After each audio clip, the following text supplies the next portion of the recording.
What if I were to tell you you could earn over $40 an hour from the comfort of your home, and starting with zero money and zero experience? Well, you can, and what makes it even better is it's actually easier to get hired for these types of positions than it is for traditional jobs. In fact, with some of these, you can literally get hired and start making money within the day. And the first one on this list is going to be internet scoping. And I know what you're thinking, what the heck is internet scoping? Is that where you target the like button and then hit it? No, actually not, but you should definitely do that because I would appreciate it. Internet scoping is where you work from home in your pajamas while you help lawyers make sense of their jumbled arguments. It's kind of like being a detective, but instead of solving crimes, you're gonna be solving the mystery of what the heck was that lawyer actually trying to say. It goes to bias, Your Honor.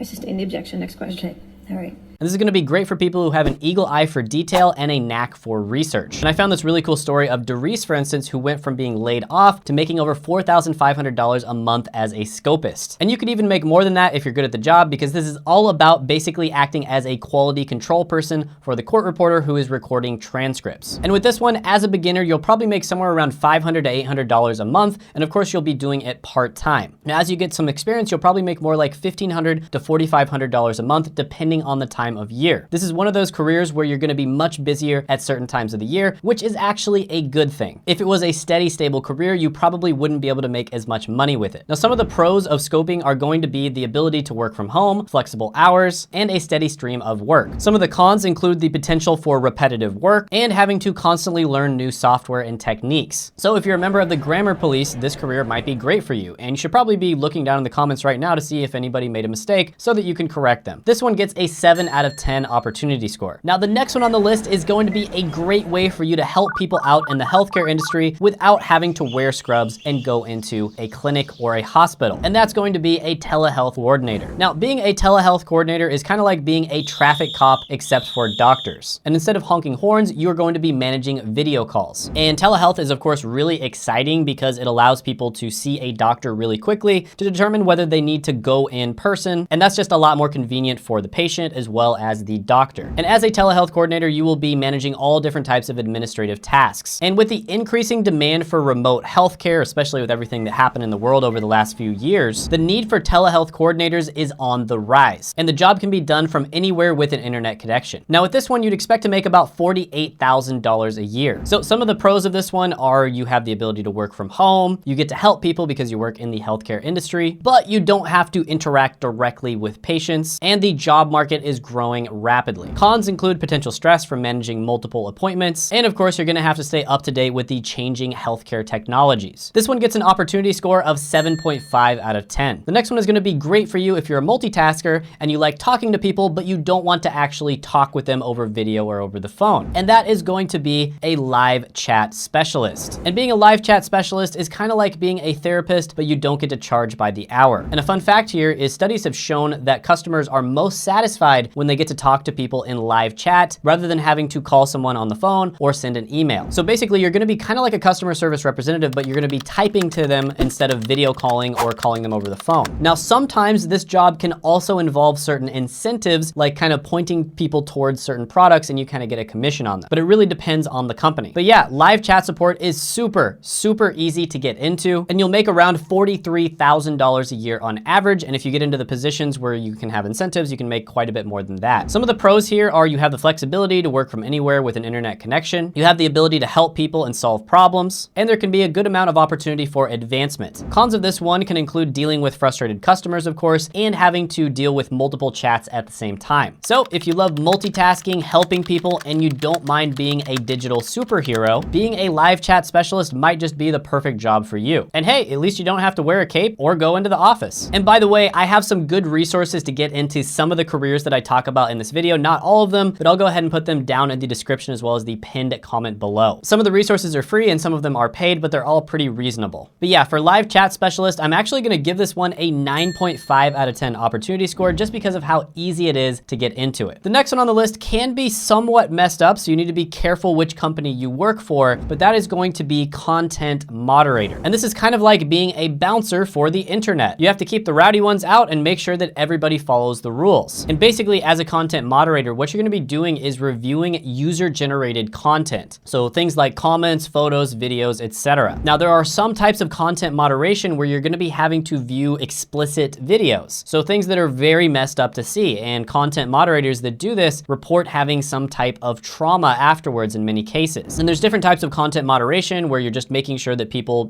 stay within the guidelines. And content moderators make about $42,000 a year. Some of the pros here are flexible hours, the ability to work from home, and the importance of the work being done. Some of the cons include potentially disturbing content and high levels of scrutiny on your moderation. And yeah, hopefully you're not one of those moderators that bans people because they have a different political belief than you do, for instance. That is not cool. But yeah, this one is relatively easy to get into. There's also a lot of job openings available, and this one is gonna get an opportunity score of 7 out of 10. Now again, keep in mind, these are the types of jobs where you can get into them very quickly. These are not the type of jobs you're probably going to be doing for your entire career. That is not the purpose of this video. Are you looking for a remote job that allows you to use your technical expertise to keep a business running smoothly? Well, you might want to check out business system admins, because sometimes Excel can't fix everything. And I like this quote from John Chambers of Cisco that at least 40% of all businesses will die in the next 10 years if they don't figure out how to change their entire company to accommodate new technologies. And basically, you're going to be managing and maintaining the software systems that companies use on a day-to-day basis. And this is done to ensure effective business operations. And you're kind of like a mechanic that keeps the engine of a business running smoothly. And the reason this one is so good for getting a remote job is because of the fact that this is something that's been going online lately, and the demand for skilled business system admins has gone up a lot. I wanted to put one on here that would be a little bit better than some of the other ones on the list, maybe even something you could do for your entire career. And this one you make about $97,000 a year. Some of the pros here include good pay, flexible work hours, and the ability to work remotely, of course. Some of the cons include a need for constant learning and the potential for long hours during system outages. So if you're the type of person who loves to fix things, but you don't want to have to deal with the hassle of office politics or finding a parking spot, then business system admin might be the perfect remote job for you. This one gets an 8 out of 10 opportunity score just because of the fact that it's going to be harder to get into. So next one on the list, I'm going to be talking about some company specific jobs. And this particular company is going to be very well known. So if you're a tech-savvy problem solver and you're looking for a remote job with a world-renowned company, look no further because you can be a Apple home care specialist. Now there's a lot of different names that they go by. In this particular case, we're gonna be talking about Apple Home Advisors. Now this one had super positive reviews online. People absolutely love working for Apple. And basically what you're gonna be doing here is you're gonna be working remotely in order to assist customers with issues that they have with Apple products. So you're gonna be kind of like the emergency medical responders of the tech world, swooping in to save the day if an iPhone is on the fritz. And Apple is always hiring. Now, according to Glassdoor, Apple at-home advisors make about $37,000 a year, and reportedly they have amazing benefits. So some of the pros here are, of course, you're gonna have remote work. There is extensive training, which is a good thing, and you get a chance to work with a world-renowned company, which is gonna look great on your resume. Some of the cons here is, of course, you're gonna have to deal with frustrated customers, and you might have to work odd hours in order to accommodate international customers as well. Oh, and it's probably a good thing to be relatively familiar with Apple products. And there is a lot of Apple products these days. In fact, I wouldn't be surprised to see an Apple house one of these days. This one I'm gonna give an opportunity score of 8 out of 10 because of the fact that it's a really prestigious company, they're always hiring, and it's relatively easy to get into. Now the next one on the list is going to be for somebody who is a next level customer service representative. This is something that you can make a lot more money than a typical customer service representative job, and that is going to be a customer success manager. Now an interesting fact here is they've done studies and they've shown that getting new customers is somewhere in between 5 and 25 times more expensive than just retaining your existing ones. And that's why it's so important to have really good customer service, and customer success manager is basically the ultimate version of customer service. Now this one is getting more and more common, but a lot of the time you're gonna see customer success managers, especially for more high ticket type products and services. This is especially common in the business to business industry, and that is businesses that service other types of businesses. Now, according to Glassdoor, customer success managers make about $94,000 a year. So some of the pros here include the ability to work remotely, of course. There's super high demand for this job, and you have an opportunity to work closely with people and help them succeed. Some of the cons here are you're gonna need very strong communication skills, and sometimes you can be put in high pressure positions. This one gets an opportunity score of 9.5 out of 10. And by the way, I made a great video about the 21 highest paying work from home jobs. A lot of these are more long-term, take a little bit longer to get into, but some of them are relatively easy to get into as well, and you can check that out